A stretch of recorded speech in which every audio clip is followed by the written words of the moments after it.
यानंतर आपण विविधतेत एकता दर्शवणारी आपल्याला एक मानवी साखळी या ठिकाणी तयार करायची।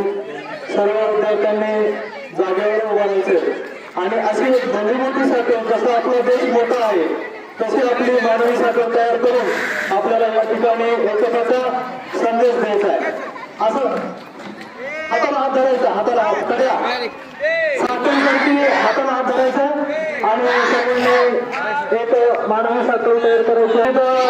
धर्म, पंथ, वेशभूषा, भाषा आपल्या देशामध्ये आहेत आणि तरी सुद्धा आपला हा देश एकतेचा संदेश जगासमोर देतो। मानवी साखळ सर्वांनी सर्व तुमच्यापर्यंत कुठे गावकरी मागे या पुढे या सर्वांनी मानवी साखळीमध्ये जबरदस्त